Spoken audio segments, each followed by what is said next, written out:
এইটা তোমার শ্বশুর বাড়ি, সবসময় ঘুমটা দিয়ে থাকবা। আমি ঘুমটা দিতে পারুম না, বিরক্ত লাগে। আবার আসে, যাও বাড়ি যাও। এই ওরে নিয়ে যা। বাড়িতে এসব কি হইতাছে? সুজনের বউ নিতুর লগে ঘুরতে গেছে। ঘুরতে গেছে মানে? নতুন বউ ঘুরতে যাবো কেন? সুজনের বউ একটু পোলাপান মানুষের মতন, বাদ দেন। আরে কিসের পোলাপান, বাচ্চা মাইয়া নাকি? তোমরা এতক্ষণ কই আসছিলে? ভাবি গ্রামটা দেখতে গেছিলাম, গ্রাম তো অনেক সুন্দর।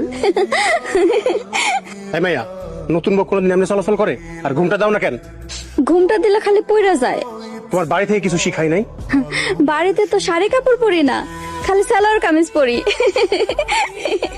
আবার হাসে, যাও ভেতরে যাও। সুজনরে যে কি রকম বেয়াদব মায় বিয়ে করাইলাম। তুই আর ওরে নিয়ে কোথাও যাইবি না, ঠিক আছে, যাবো না। কথাটা মনে থাকে জানো। ভালোইছে, ভালোইছে, আল্লাহ বিচার করছে। মা কিছু কইবা? ব্যথা পাইছে কই আইসা তুলবা তা না, তুমি খুশি হইছো? আল্লাহ তোমার কোন মাটিতে বানাইছে গো? ফাজিল মায়ের না হইলে কি কেউ এমন করে খুশি হয়? চল আমার সামনে থেকে।